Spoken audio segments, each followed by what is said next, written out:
just getting started. But before we switch to a fully national approach with Group Chat Sports, remember, like and subscribe to Group Chat Sports. Want to talk about the Miami Hurricane team store? Yes, I know you're down. I know everybody's upset about the game. It was a tough one, but you're still going to be rocking Miami gear. You never stopped. There's always, as long as there's weather that you need new clothes for, you're going to go to the Miami Hurricane team store that is right across the street from the University of Miami at the Thesis Hotel or on MiamiHTS.com. All kinds of gear. Use promo code INSIGHT20, or you just go to the store and just say, hey, we're going to use the Canes Insight code. They'll have you taken care of. Great events, signings, all that. I'm pulling up the account now, but all kinds of stuff going on at the Miami Hurricane team store, MiamiHTS.com. All right. Here we go. Yep. Rocco. 24/7, 365 college football, baby. That's what it is. That's what's going on. And for that, we got to bring in. Oh, there we go. Let's get the background switched. So it's like changing our outfit here as we get ready for the next. There we go. Ready for Group Chat Sports. And we talk Group Chat Sports. We bring in the man himself, the Fink. How we doing? I was doing well until about 20 minutes ago when I received the alert as I was driving back from my first class. I think Michael Alford, who I'm a Florida State's athletic director, for those unfamiliar, just released a statement that they are committed to supporting Coach Norvell throughout the 2025 season and will complete a comprehensive assessment of his job status at the end of the season. I'm a big Michael Alford guy. I understand the anger with the fan base that he extended Mike after the 23 season when Alabama was interested. What are you supposed to do at that time? That's all you could do at that time. And I think that he couldn't have predicted this fall off, but by not making the move now, I mean, what are we doing? This is not a serious football approach if you are not making a change after these 4 straight losses, after what's happened over the last 2 seasons.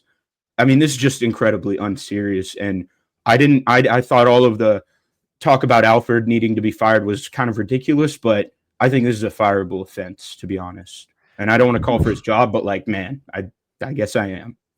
Clay, the initial reaction from fans in the comments when we were just talking about it on Canes Insight a little while ago was this has to be a sign that they don't have the money to make the firing right now. I also speculated, with the portal stuff, I don't know how much of it is, are they trying to keep the roster together, even though I don't know if that's a counterintuitive thing at this point. So where do you stand on the financials of it? What have you heard? I mean, do you think that could be one of the things at play here? Yeah, I think that's probably the main thing. But ultimately, it's not that they don't have the money. It's that they are not willing to allocate the money towards it at this time because they have limited resources. And that's not serious. They've committed money in so many other places around this university and around their campus. Yeah, they're opening up brand new football only facility today, and I can guarantee you who's going to be the first coach to step foot in there. And it's not who I would have expected if you asked me yesterday, because I thought he would probably be gone by the time they walked into that facility.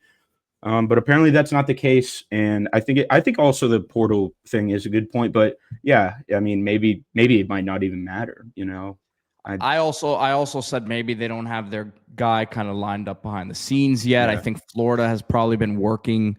If we saw Florida make their move yesterday officially, but Florida, I know, has been working diligently behind the scenes. So part of it is, hey, we might have we do have the money to get rid of him right here, right now. But who are we going to pay? Do we have the money to go get the guy that we think could change things here? So I think all of this is factored in. I mean, but Clay, I mean, I think you've voiced it early on here in the show. But what's the vibe of Florida State's fan base right now? I mean, it might be worse than last year, I think, just because last year there was a bit more of an understanding you're coming fresh off of that contract extension. No context needed. I think people know what I'm talking Clay, about. This was sent to me by a friend of mine. I won't say his name, but he is a major sport play-by-play man, and he said the Fink is spoken. Send me this one word tweet here. It's bad, man. I cannot believe it. The boos this week or the next week after the bye, when they play Wake Forest at home, are going to be pretty unbelievable. I don't think it's going to be anything like they've seen since Taggart. I don't think the boos were nearly this bad last year, except for maybe when they would announce DJU in the starting lineup. But it's terrible right now. I think they've probably completely lost the fan base at this point. The administration has, this coaching staff has, and they've probably lost a lot of the players, because talking to some of these players, there's a lot of guys who are ready for this experiment. I say experiment, a 6-year can't really be called an experiment. This coaching staff to be done. They are not bought in. They're losing interest, and it kind of feels similar to what happened last year with the coordinators and to Mike Norvell to some extent. But this roster is made up of much more serious and committed football players, in my opinion, than last year's roster was. So to see guys like Earl Little, who is supposed to be and really has been one of the leaders on your team, you see him make that interception in the game. He's running over to the sideline with Edwin Joseph, and everybody saw what happened between Edwin Joseph and Norvell. But he and Edwin are running to the sideline, and you watch, they run, it's kind of hard to see, but they run directly past Norvell with his hands in the air to high-five him. They just run past him, just completely ignore him. And it's the little things like that that are adding up. That's that's Earl Little. That's one of your leaders. And so you saw the team quit, I think, in that second half of the Stanford game. Obviously, they almost were able to pull it out, but it was a different vibe of effort and buy-in than it had been in the previous 3 losses, in my opinion, and it's not going to get better. How did FSU lose this game? Just going back to Stanford, I admit I was asleep for this one. It was a tough weekend for Miami, so I was not going to be staying up late watching college football. But you wake up in the morning, you look at the box score. I see 444 yards for FSU, 0 turnovers. Stanford 293 yards, 1 turnover. Obviously, I think I know the answer is because 13 penalties, which some of them included a delay of game before the first snap. Like, how did you lose this game? So I was at this game, and the delay of game on the first snap was one of the most bizarre things I've ever seen. It's like the clock was counting down, and they just weren't leaving the huddle. The ball was set, and they had not left the sideline really with Norvell. And the clock's going. It's okay, maybe this is a Gus. He wants to have them run out there for the first play. No, they just kind of went out there. Normally, it's nobody noticed that the game clock had started, the play clock had started. What are we doing? It's year 6. That is unbelievable. I don't think a high school coach would let that happen. And then it's been harped on a lot. Norvell obviously came into FSU being a big special teams guy. We're going to have a strong special teams. You had 4, maybe 5 penalties on special teams. The expected points added on just penalties in this game, the difference was 7.5 points. You lose this game by 7. You effectively lost 7.5 points due to penalties. I'd argue it was higher than that. You see Stanford doink a field goal, but FSU jumped on that play, so they get to move up closer, and they end up scoring on that drive. There were just so many stupid errors. Jumping offside on the hard count in the fourth quarter on 4th and 1. I think that was Daniel Lyons. It was just an unbelievably undisciplined performance. I will give them one credit in discipline. They finally remembered how to tackle, which is kind of funny that in this game, they finally remembered how to tackle, and they just killed themselves with the penalties regardless. But they had 2 missed tackles in this game, and they've been plagued with tackling issues. 4 penalties on special teams. 3 of them, I think, were in the first half. It was just and you look at the box score, FSU dominated this game on paper if you just ignore the little penalty section, total yardage, no turnovers. They won the turnover battle by getting that pick from Earl. They really didn't let Stanford have much success on offense outside of a few busted coverages. And this isn't even with I haven't even mentioned all of the injuries that Stanford faced throughout this game. I posted a quote on one of the touchdowns. I think it was the 97-yard drive by their redshirt freshman backup quarterback to score. but they punch it in on the goal line, and right before the play, the commentator goes, backup quarterback, backup running back, backup right guard. Can they punch it in? And guess what happens? They hand it to the backup running back, and who does he run behind to punch it in? The backup right guard. It's just it cannot. You're missing like three. They're missing like three guys on defense. Their team is just dropping like flies throughout this game, and somehow FSU is getting progressively worse throughout the game. It does not. I want to say it doesn't make sense looking at the box score, but if you watch this game, they were just so unprepared, so undisciplined, and a lot of them seemed like they didn't really care, to be honest. I guess, D, go ahead. You asked the next question. No, go ahead, Pete. I was just going to say, I mean, where does it go from here, essentially? Like, how much worse can it get? You talk about the disrespect of some of the players towards Norvell, and I understand they're committed to him through the season, right? Which you still have a lot of football to be played. Yeah.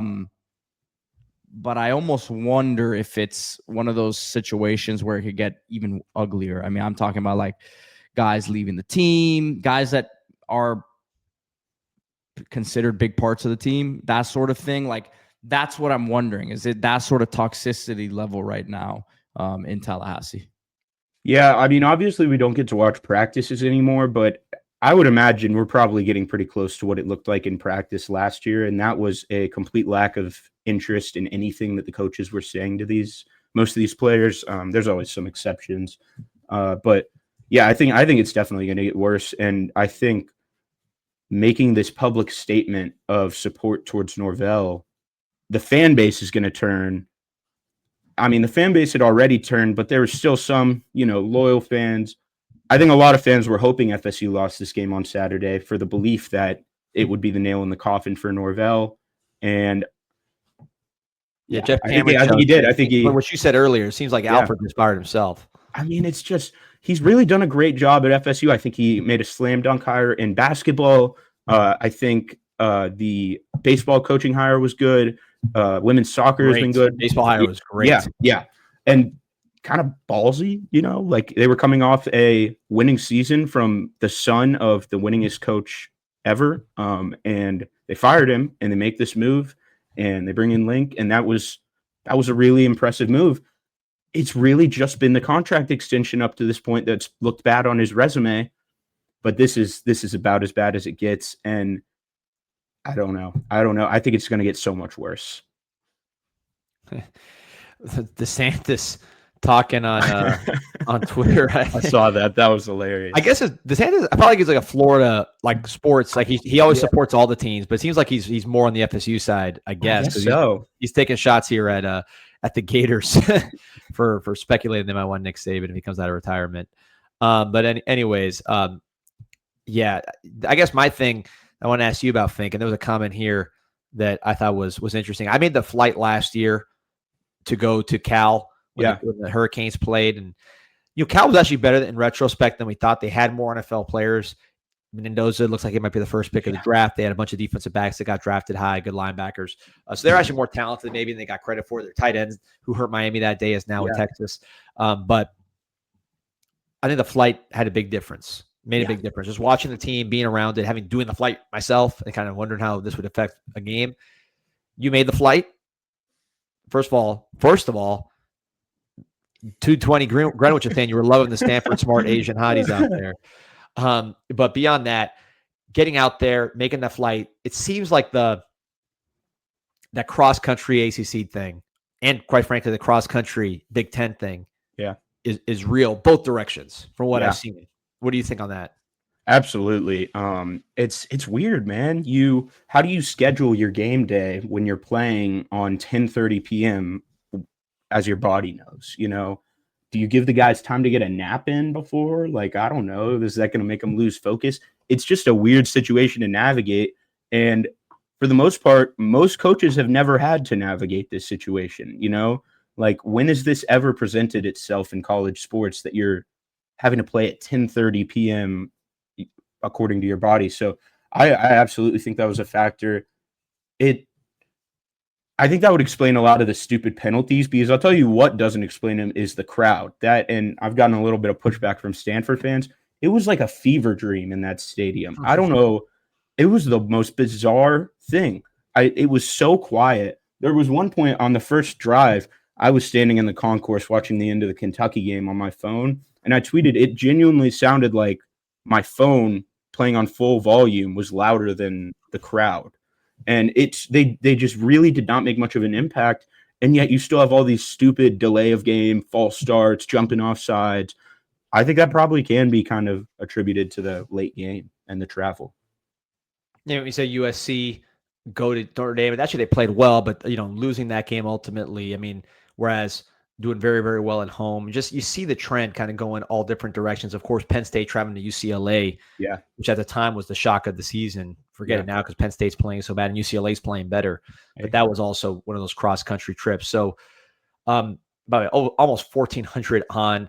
Like and subscribe to Group Chat Sports. So again, this is Group Chat Sports. Go to our YouTube. This is college football from all angles, coaching, portal, recruits, big, small. You want to keep up with what's going on in college football and not just the stuff you see on the main page of ESPN. Check out Group Chat Sports, like and subscribe. So before we get off FSU, prediction for how this thing plays out. Well, I guess we have to take Michael Alford's word. You just lost to Stanford, and Stanford is one of the worst Power 4 teams in the country. They have been over the last few years. And is there a worse potential loss on the schedule? Like, Wake isn't as bad as Stanford. So if you didn't, I guess maybe if James Franklin, no matter what. There you go. I'm with you. That's who I need. You got to stabilize the program, or else you're in danger of becoming Nebraska. So I think he probably makes it through the rest of the season. Maybe they win another one or two. I guess I haven't really thought about it, but like, you've got Clemson, you've got Florida, you've got a trap game on a Friday night it's not even a trap game anymore because NC State's better than you, but Friday night at NC State where they always struggle. Wake, I'm forgetting one, but yeah, I just don't really know. I'm sure they'll probably get one more, but I also said that at certain points in last year's season, they'll beat North Carolina, and they could go 3-9, and that's going to be entirely on Norvell's resume. He's going to have a 2-10 and 3-9 season following a 10-3 and 13-0 season if they keep him throughout the year, and it certainly seems like they will. I don't think it's going to get better. I think it's just only going to get worse, and I think you honestly might have. I do see the transfer point, but I think you might have put yourself at risk of just things getting so much more toxic that some of these kids are like, man, I don't care who they hire. I just got to get out of here. That was such a terrible experience. Norvell being there the entire year. There was no change made, nothing to like inject juice back into the program mid-season. You see coaches get fired. That's like a motivating factor. Like UCLA, we're talking about it now. They've won 3 straight.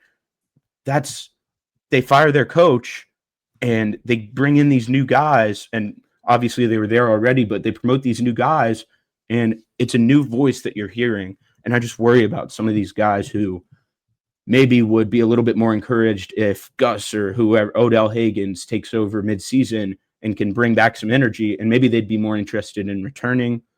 I wonder if the message just kind of gets lost throughout the season more than it already has. And these guys are like, get me out of Tallahassee. It's worrying for sure. It's as a Miami person, my biggest fear for FSU would be hiring a Franklin. I think it makes the most sense. Like you said, they need to stabilize the program, kind of like Miami with Rick when they got him. Although I think Franklin has more upside because of his age and health. But man, his ability to identify players, the way he got Penn State loaded up for the draft, the way he was able to win the games he's supposed to, all things FSU really needs. Plus, because he's getting buyout money, I wonder if that could be financially arranged in a way that's more favorable to FSU. From what you're hearing from FSU people, is that a realistic thing, or is that just fan kind of talk? Honestly, I don't even think they've had any talks about who they want to hire. Like we were talking about how it seems like Florida had their sights set on Lane Kiffin far before making the move to fire Billy. I wonder if FSU's even had any conversations, because clearly they haven't had much conversations about actually making a move to fire Norvell. So I guess I really don't know if it's realistic. I hope it is. I do think probably the buyout makes it more realistic, because that has to be a priority, especially after today's move, which is probably money money based to some extent. So they're gonna care about the buyout and the lack thereof in James Franklin's case. Well, from a coach who we think is going to ultimately be fired, but is surviving, to a coach that actually was fired, and that is Billy Napier getting the can at the University of Florida. Not a surprise at all. I think the writing was on the wall to that USF loss. So maybe the timing coming off a close win, but it's a bye. You got Georgia coming up. Kind of why wait? Florida doing what FSU's not doing and getting ahead of it. I think they're in financially probably a better position than FSU is to make that kind of move. And, we're going to get into some of the recruiting impact of this move. But before we jump into this, let's just kind of pick our top candidate for this job in terms of what you think would be the best move. And I'll start with Pete, because I know you have sources at University of Florida who they told you Billy was getting fired this weekend, and you posted it on a Discord. Yeah, I reported on Thursday that Billy was going to be out Sunday regardless of what happened. And also part of what I had posted on that was that Lane was without a doubt their number one choice and most likely trending towards him being the guy. Obviously, you understand that Ole Miss has had a great start to the season. They lost this weekend, but they're going to be in this mix here. And you have to ask yourself why, if you're Lane Kiffin, would I want to go to Florida, have to rebuild this thing back up? I think he probably believes that he can do that pretty quickly. If you're Lane Kiffin, who we understand is not short of any confidence, we understand that his ex-wife, who he's now back with, is the daughter of John Reeves, who was a very, played quarterback and was a very influential person there. I've heard now for a couple years that Lane was their target. And it looks like, again, I don't think they make this move without kind of having those, because we remember how it happened at Miami with Mario Cristobal. That hire was made months before Miami officially fired Manny Diaz. I think we have something very similar in play here in terms of working the back channels, and in terms of the fit. I think that I think he'll do very well there. Quite frankly, I think that he'll recruit at a high level. I mean, Ole Miss, he's had great NIL support by not only referenced by some of his classes, but the portal. He's done very strongly there. They've gone heavily into the portal, and you understand he's not going to take that leap without thinking he's going to have something even stronger in terms of resources at Florida. And I think we saw it, D, with a situation. Again, I'll use Miami. Mario Cristobal came to Miami and the resources came out of nowhere, so to speak. There was a lot of people who have believed in Mario. I think you hire Lane Kiffin, there will be even more NIL support. And I think Billy had plenty of support, but I think Lane will bring the big boosters out of Florida. Yeah, they love Spurrier. That was their favorite coach. You hear always Spurrier nostalgia with Florida, not just the way that he won, but the way he played, the style of offense, the swagger, all the things that you see with Lane Kiffin. I think you see with Spurrier, just a persona. It's very, very similar. So I could see that being a fit. For me, and I'm not saying this will happen. If it was me picking, I think Drinkwitz at Missouri is the most logical choice, just because he's won in the SEC, which again Lane has as well, but doesn't have any of the extra baggage. This is Florida. This is not like an Ole Miss where you can take a little bit more of a chance, right? This is a little bit higher scrutiny. The flagship, school in the state as far as the big, it's University of Florida. So, I would argue, I'm a Canes fan, so I would say Miami is the biggest football program in the state historically. But in terms of just, it's a state school. There's a lot of kind of political stuff going on. You can't just have these certain things that may not reflect well on the university, because there's a lot of people involved watching that may not be thinking about the football program. But to me, Drinkwitz, cleanest option. Success in the SEC, knows how to use NIL, built a team up with good lines on both sides of the ball, can run the ball, can throw the ball, etc. That to me is the one that makes the most sense. But I think you're right. Kiffin will probably be the one that would be the favorite. Clay, what do you see here? Yeah, I mean, I think I'd be pretty scared if I'm the other big three schools if they get Kiffin. Obviously, Drinkwitz is a good coach. I'm Gonna have to really sit down and look at him for FSU. Well, actually, I guess I'm not. Maybe I don't need to keep making additions to my hot board for FSU. Might as well wait.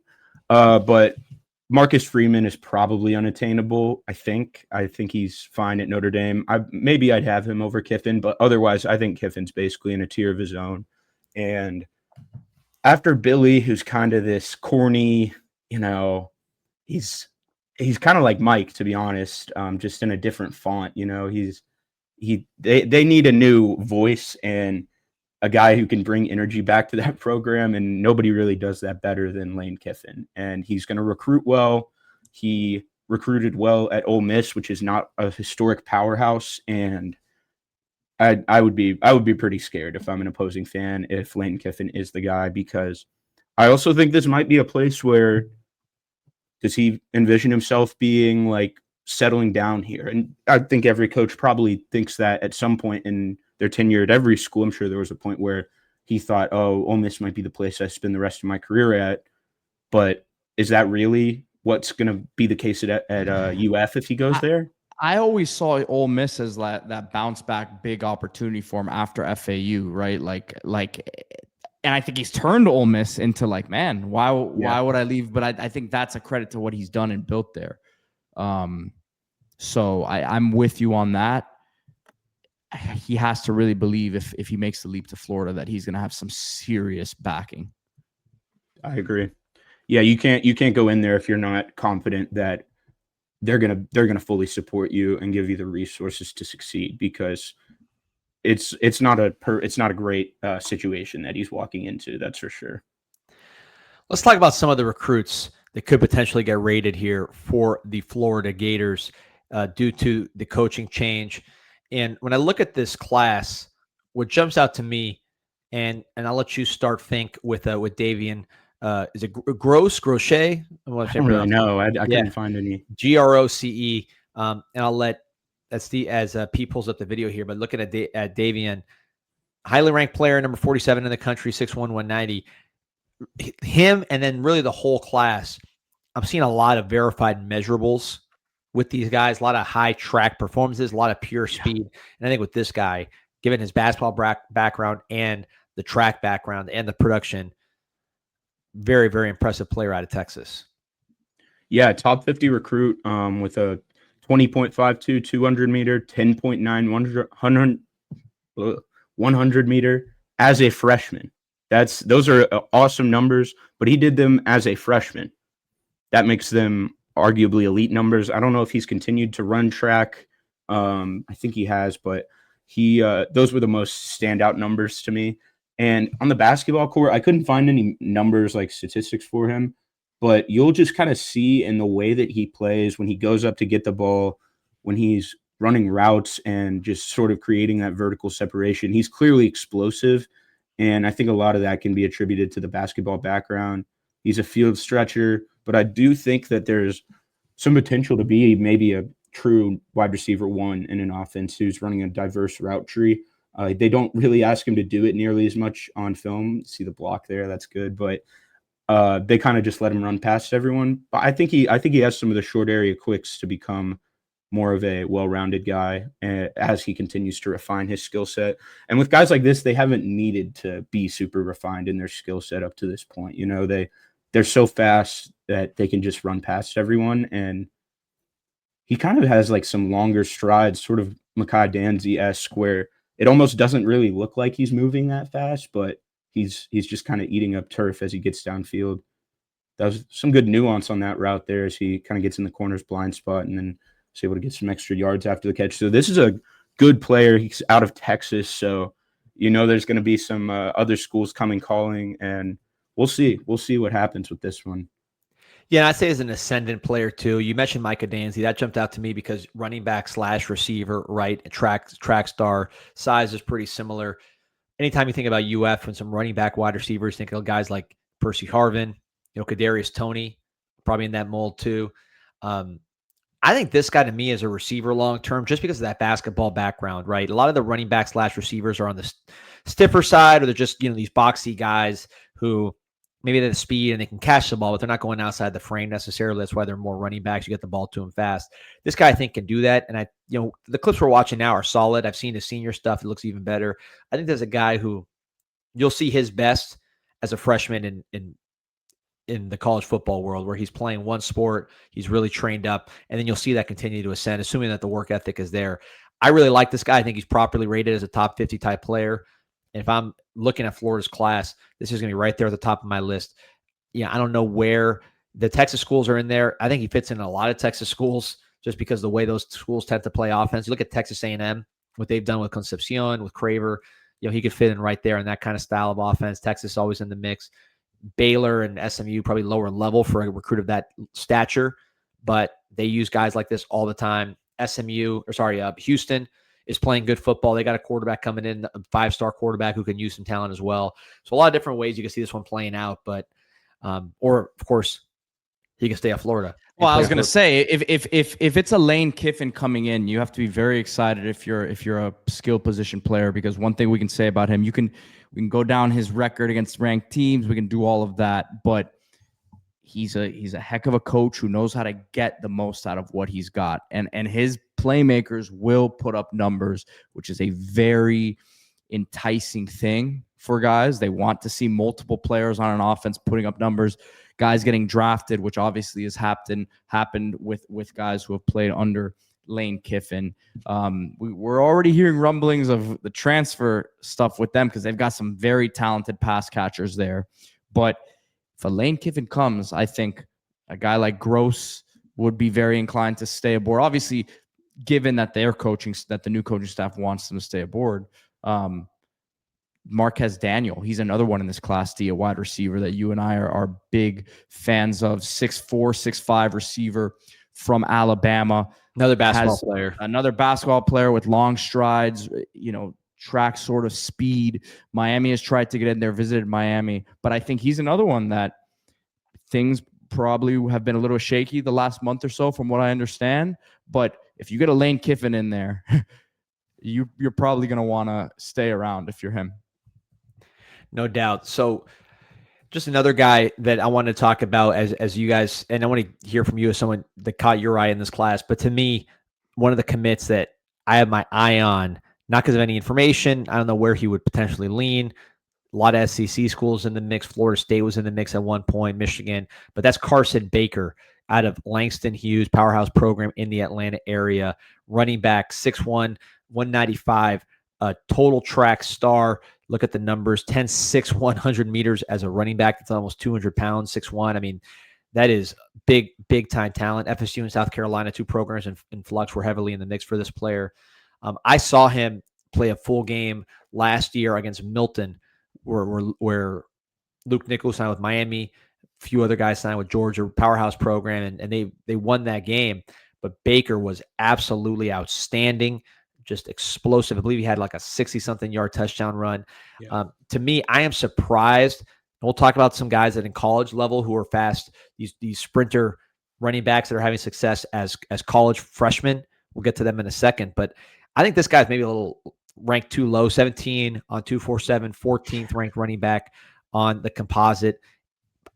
The speed, the size, he's playing against real competition. I just think you get this guy into a college system, he's going to be pretty dynamic. Yeah, I got to say, like, as I've learned about the 247 rating system, not the composite, but the 247. So the composite has him number 172, running back 14. 247 has him not inside their top 247, so he doesn't have a national ranking. RB 17 and a 90 grade. A 90 grade is the lowest grade that you can give to a 4-star, and it's usually a guy who isn't winning with traits. That's it's a guy who you think can be a high-level contributor at the college level, but probably doesn't have the upside, but you still think he's a 4-star caliber player because he can contribute so highly at the college level. If you think it's a guy who's raw and has the traits, that's an 89. That's a high 3-star. I don't get this. I mean, not only do I think he is pretty well prepared and pretty advanced for his age as a runner, he obviously has the traits.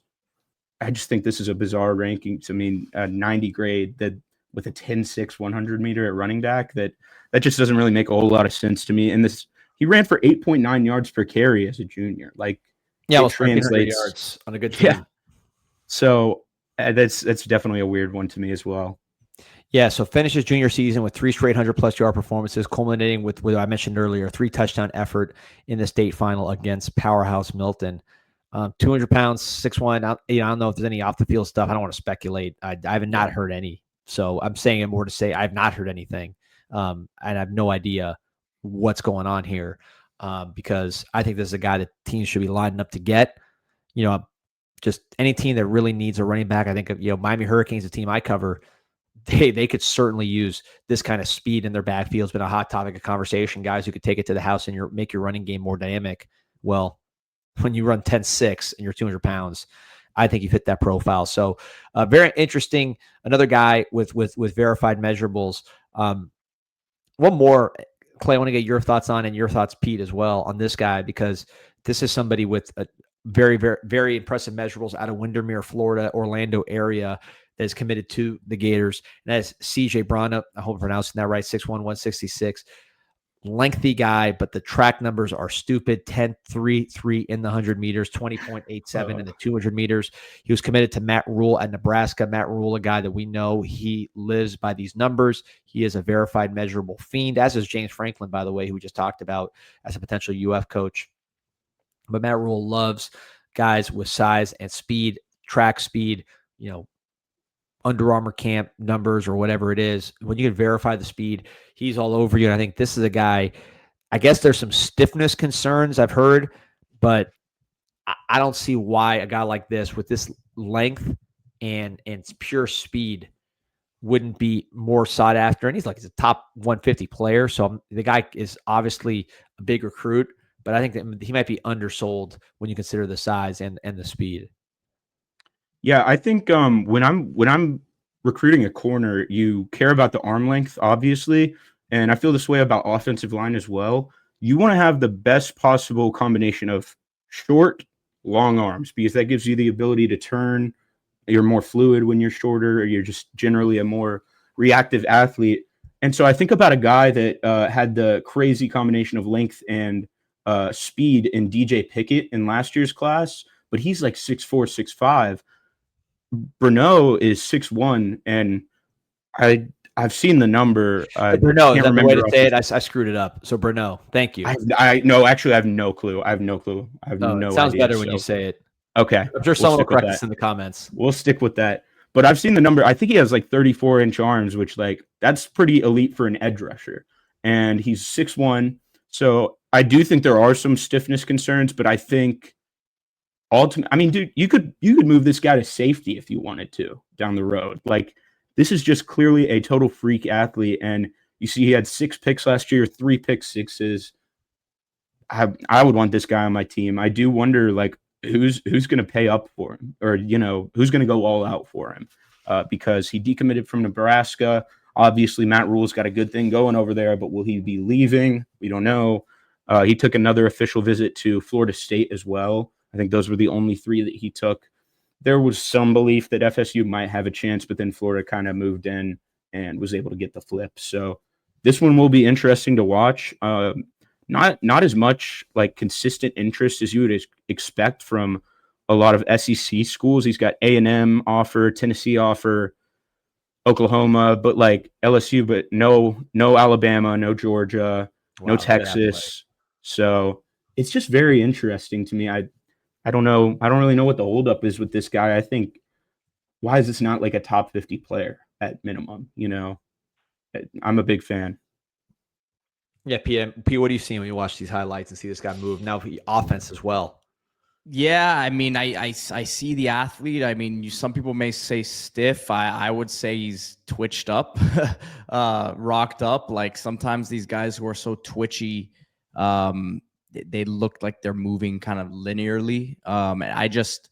To me, you get this guy in college, you get him coached up a little bit, and he's going to be a darn good one, man. I see him being a pretty early player here for wherever he goes.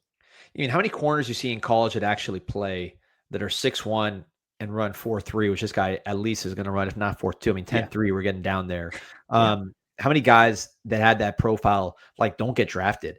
mean, even if they play bad, right? I mean, it's like if this guy's good enough to at least play with his measurables, he's going to get a shot at the NFL. So what's an NFL corner worth, So I think truthfully, a lot of these guys that are dealing with these coaching changes, I would not flip fast because you're going to see new coaches trying to hit the ground running, whether it's a James Franklin, wherever he lands, whoever is at Florida, whoever at Florida State, whoever's at, say, Penn State, whoever's at potentially LSU, Auburn. Like these are programs with money, and who knows how it's all going to land. Wisconsin even might be trying to make a splash. So if I'm a guy like this, I say, all right, I'm a free agent, and then wait till the very end of the buzzer where all those teams are really scrambling to get players like this and don't have a ton of commitments on their board. They have boosters that just paid, the new coach a lot of money. They'll probably help him out. And then these guys could probably cash in pretty heavy towards the end of the process by just waiting it out. So that's what I would do if I'm a guy like this. Yeah, I mean, if they hire Franklin and I'm a defender, I want to play for James Franklin. If they hire Lane and I'm an offensive player, especially skill player, quarterback, I want to play for Lane. So, and obviously these guys could decommit and explore their options and then revisit Florida. But I also agree. I think I wouldn't be too quick to jump the gun if I'm some of these recruits, especially some of these kids. I know it feels crazy in this day and age. They just like the school, like some of these kids might just like Florida. And I'm not saying that's the case maybe for the guys we talked about at the top of their recruiting board, but if they make a good enough hire, some of these guys are just going to sticking with my commitment. So we will see some decommitments. That's the way of the game, but I think it's probably a good idea for some of these guys to stay put, wait it out, and see what the decision is. Before I guess it all comes. Go ahead, Pete. I was just going to say it all comes down to who is their guy, right? Because they may be at another school and maybe have another guy committed at the same position who's like the same sort of player, and they may just bring them over with them, and that's just what happens sometimes. So sometimes, a lot of times, the decommitments and these coaching staff changes are a mutual decision. Yeah. So before we get off this class, anybody, either Clay or Pete, you want to jump on? We got some guys, KJ Ford, very productive defensive lineman at Duncanville, Texas, same school as DeCorian Moore and Keelan Russell, high-profile football, obviously. Kendall Gorville from Fort Myers, big athletic guy, had some national interest. And anyone else you guys want to jump on here in this class before we move on? I do like two of their offensive linemen lower in their class.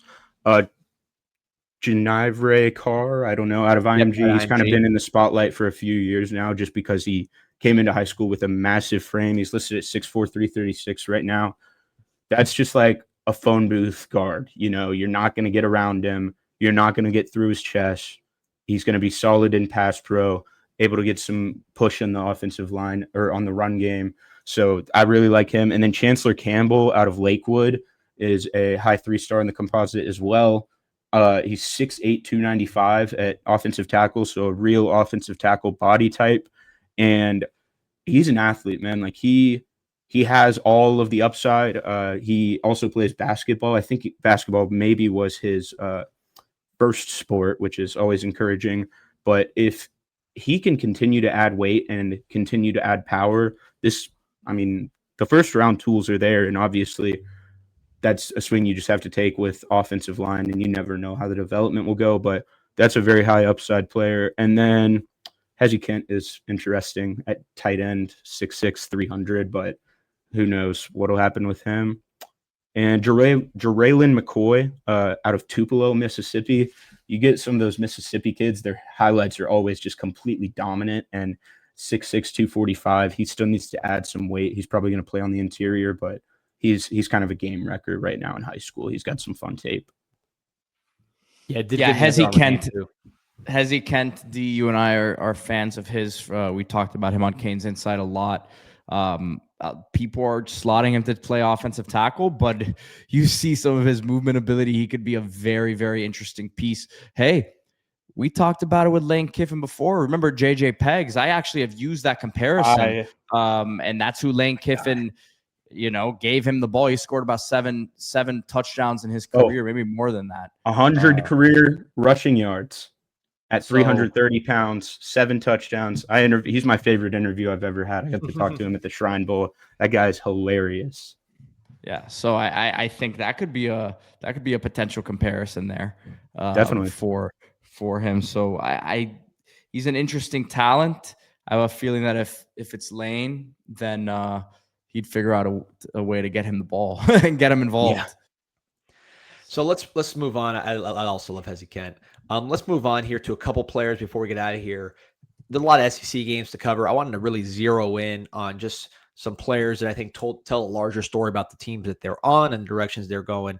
LSU, a team with a lot of negativity around them right now. They spent big in the portal, huge in the portal, hoping to compete for a championship. Now they got a very, very tough road if they're going to get to the playoffs. I would say the odds of them making the playoffs right now are unlikely based on the way they're playing, the way their schedule lines up after a huge loss to Vanderbilt. And a player I want to get to is Harold Perkins and Clay. This a lot of different ways to look at this. You look at his career, 31 games, 27 half tackles for loss, 13 sacks, 7 forced fumbles. Clearly made an impact statistically in those 31 games. Seen this year, had moments against UF and Clemson coming from different angles, really impacting that game with his speed and quickness. But then you watch the Vanderbilt game. Beat up in the run game, bad angles on blitzes, Pavia running wild, breaking contain. I saw a clip that Cole Kubelik posted of him getting blocked 15 yards downfield. I mean, not what you want to see with what weeks out with an ankle injury. What are you seeing with Harold Perkins? I'm seeing a player that kind of caught the SEC by storm as a freshman. He racked up 41 pressures, 90.9 pass rush grade as a freshman. And I think after that, they sort of started to move around his positioning in year 2. They started to give him more reps as the slot, or they call him the star in their defense. But and they really decreased the defensive line snaps. They still gave him some in year 2. He racked up 24 pressures, playing 500 plus combined snaps over those years on the defensive line. He's played around 90 snaps on the defensive line in the 2 years since. And I get that they're probably trying to prepare him for that move at the next level, but he can't play at linebacker right now because his instincts are terrible.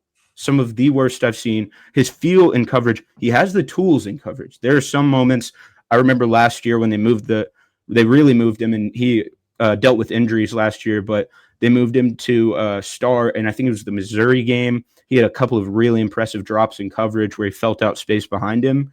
But, man, he is lost out there more often than not, and they haven't been putting him in the position to do the thing that he does best, which is pass rush, whether it's off the edge or – I mean, really, he's kind of struggled as a blitzer as well when he's off the ball at linebacker. So I think this team is just really struggling to figure out how do we use this guy who was supposed to be the star of our defense for the next few years. And now he didn't even declare after his first 3 years, which I don't think a lot of people would have expected after year 1. What do you do with a 6'1", 215, 220-pound linebacker whose best trait is rushing off the edge? Yeah, and you think he has more in his body as far as the versatility, but then you wonder about the instincts. And yeah, you have LSU fans very, very concerned here. I'm pulling up a tweet now as we see a tweet defending Perkins, but the reason they're defending him is because a lot of Louisiana State fans are making posts like this. What happened to this guy? The play that really upset a lot of LSU fans was that 4th down TD run where Alexander just kind of pushed the pile in there, and Perkins was standing around watching it like the rest of us. I know that got a lot of people upset. Obviously, with weeks out, you want that effort to be stronger and setting that kind of tone. Different kind of game, different size. But I wonder just the path of his career. Again, these are different players. They're 20 pounds different positions. But I think about Arden Key, right, who was a first projected top 5 pick, had some injuries, had some ineffectiveness, ultimately dropped to the 3rd round based really just on tools. I think that was picked higher than maybe people expected just because of his tools. Now he's played on 4 teams in the NFL, but he still played 109 games, 28 sacks. So I think he's been pretty productive given where he was picked. I don't know if that's the path for a Harold Perkins. Different players, I get it, but just, I don't know. Someone's going to take a chance on the talent, but it's not really helping LSU right now. I think that would be the path, and that's what it has to look like. But ultimately, the thing that gives me pause is, he really doesn't have a true position, is the lack of arm length in his case. Arden Key was light for a defensive end, but he's 6'5", but he had average 50th percentile arm length for a defensive end. So if you had him at linebacker, it's even higher. I don't know if I've seen a number for Harold Perkins, but I'd imagine it's in like the 31-inch range, which is really bad for both linebacker and defensive end. So I question that. And I've got a bit of a comparison here, and I was just looking at the weight. He's a bit of he's and this is going to be off the wall for some people, but James Houston. James Houston's a guy who was at the University of Florida, started his career there, kid from American heritage, came in as injury, I think, at one point. Had an off-ball. It was an off-ball linebacker. It was really like an interior, inside linebacker, I should say, for Florida. Ends up going to Jackson State, and he's about 6'6'1".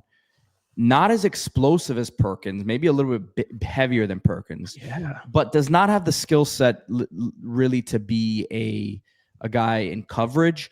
But man, let me tell you, you can get after the quarterback. Has had an interesting career here as a rookie with the Lions. Had like 8 sacks or something like that in like half the season as an undrafted free agent, and has now made a nice career himself with the Cowboys and playing a lot now with the Cowboys. And I think Perkins probably has more upside athletically than this player, but I think that Arden Key probably a little bit taller than him. No, yeah, just to be clear, but I think your comparison is a great one, Pete. I'm not comparing the player as far as Arden Key's a real defensive end. Perkins is a linebacker. I just meant in terms of like you see him at top 5 as a young player, like, hey, this guy's going to be the next guy, and then injuries, whatever, ineffectiveness, and he drops. But then just because of his pure tools, he's able to at least do something in the NFL. But comparison-wise, I'll kick it back to you. So I want to clarify that before people say, oh, Arden Key's 20 pounds bigger. He's a real defensive end. I was just comparing kind of the path. Your comp, James Houston, 3.5 sacks this year already. That to me makes a lot of sense. Yeah, no, and I think he's not going to be the biggest looking guy, but you can use him effectively as a pass rusher, and just know that's what he is. And yes, it's a gadget type of player, and that might just be what he is at the next level. But I think you're still going to have a ton of interest because of that skill set. This just came to mind. If you went like kind of the other direction and made him like a gadget linebacker, Ivan Pace, he was more of a well-rounded guy at Cincinnati, but they really just use him as a design blitzer on the Vikings. For sure. And he's bigger than that too. He's bigger than Pace. Yeah, for sure. I think he'll be all right. I think the sack numbers are also very deceiving in how fans look at a guy right off the bat. So sometimes the freshman year it can get back to haunt you a little bit there in terms of what the fans perceive you as. And there's going to be he's been thrown more stuff in terms of the attention that opposing offenses are keeping on him because they know he is a potential game plan wrecker. But I think he will be fine. It's going to be determined by the role he's used in moving forward. Yeah, and he's missed some sacks too. I mean, there's some sacks he should have had. They just didn't have the strength to finish or whatever it was. But those numbers could be higher, and that's on him. So really interesting player. And I think all the way through the draft, he's not going to be talked about like a top 15 pick like we thought coming out. But I think he's still going to be a player that teams talk a lot about because at his best, he can impact the quarterback while also theoretically providing versatility and ability to be creative. So he's going to be talked about until he's picked and thereafter as one of those guys, even though he won't be that top 15, top 10 pick that maybe we thought when he was a freshman. By the way, over 1,500 on live. Remember to like and subscribe to Group Chat Sports as we get into recruiting, portal, current players, coaching changes, coordinator changes, anything under the sun. We're talking here on Group Chat Sports. Remember to like and subscribe. Over 1,500 on right now as we end it on a positive note, because Oklahoma is a team that going into the season I thought was going to run the ball pretty well. I know they had running back issues, but I just thought adding Napier and the fact that he was a true dual threat quarterback was going to open up their running game. Washington State did a good job running the football, and not just the scrambling, but the running 4 yards, right? Because he's a strong, sturdy guy. The scrambling and making plays is there in the passing game. But what I'm surprised by is the running big games and effectiveness. 101st in yards per carry, 84th in rushing yards per game. Jaden hasn't worked out. But we may have found something at Oklahoma in the running game with their big win over USC, South Carolina. And that's Torrey Blaylock, 5'11", 203-pound true freshman out of Atascocita. Let me just pronounce it right. Atascocita High School in Humble, Texas, right, Pete? It's Humble, not Humble, right? Humble? Yes, I believe that. Humble, Texas. We've been corrected on that in the past. We were talking about Carson Baker a little earlier, the commit to Florida and just the verified speed. Torrey Blaylock's a guy, 203 pounds, verified 10.6 200 meters in high school. So you get in that 4.4, 4.3 territory with that kind of time. Opening drive, 2nd and 20, has a big run to get them close to the 3rd down.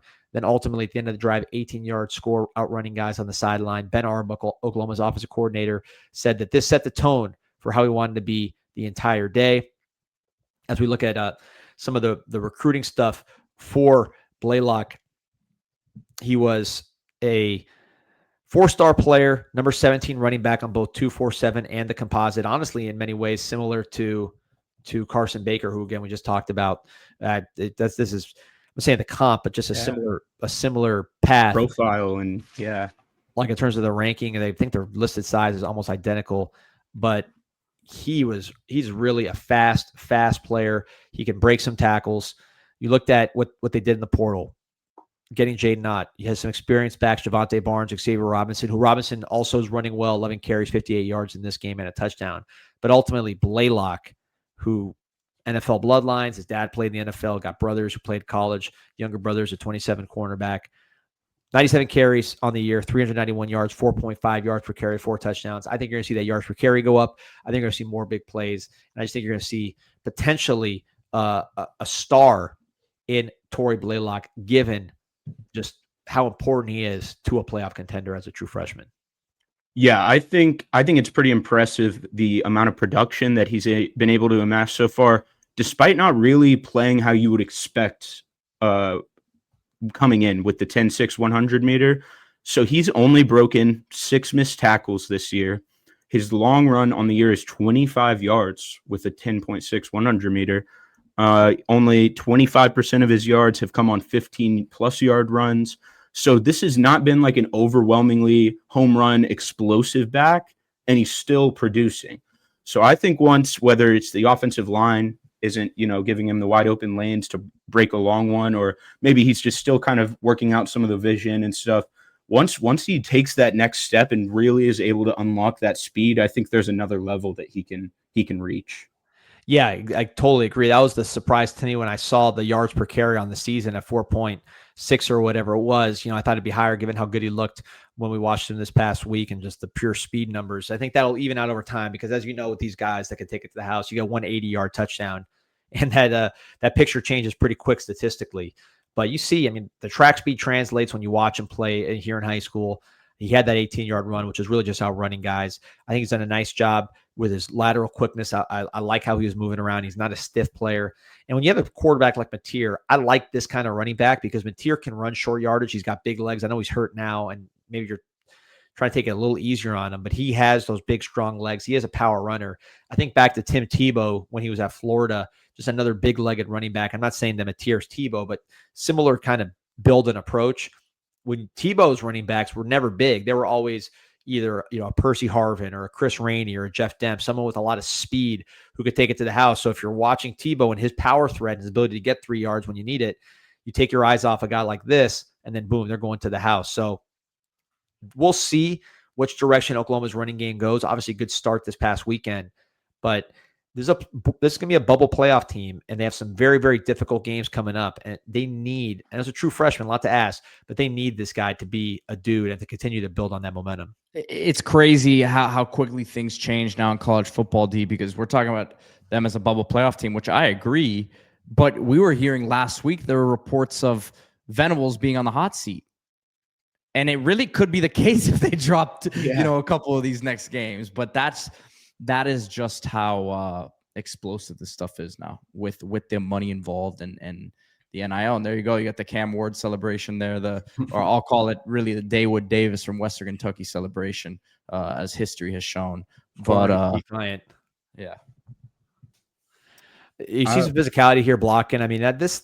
his frame's not bad. I think he's going to be a pretty decent sized back. I would just really do wonder the upside, because if he can be productive as a true freshman, continue to get stronger, there you see him catching the ball, and then this pull away speed. I mean, this guy could be a guy. I wonder if there's something we can take away from Mekhi Hughes at Oregon and Jaden Ott at Oklahoma. I don't know, maybe not, but like both of these guys come in. Mekhi Hughes is making $700,000. I think actually that's how much Jaden Ott is making as well, and they're expected to be kind of the workhorse backs in their offense. And now Mekhi Hughes is redshirting. Jaden Ott, I'm kind of surprised is not redshirting, but I've heard from some people closer to Oklahoma that the staff just really did not trust him whatsoever throughout this summer. So I just wonder, like, is there a lesson that can be learned here? I don't really know. Yeah, it's a great point. And I think too, when you think about Oregon, I think of De'Aaron Hill, who is not as accomplished on the track as Blaylock, but in terms of football speed, I think pretty similar. 5'11", 205, averaging 9.7 yards per carry, long as 66. So he's someone that I think really cut into Hughes' minutes, right? That was not something they expected him to have such a big role, but there's only so many snaps to go around, and I think De'Aaron Hill clearly has earned that. So, yeah, I mean, that's one thing that jumps out to me is just the speed backs making an impact here. And this is one of them with Blaylock, but also even Bo Jackson. I think Bo Jackson's got some speed for a bigger guy. Yeah, I don't know his I don't know what his times are, but I'm pretty sure he's got some nice. He shot out of a cannon. Yeah.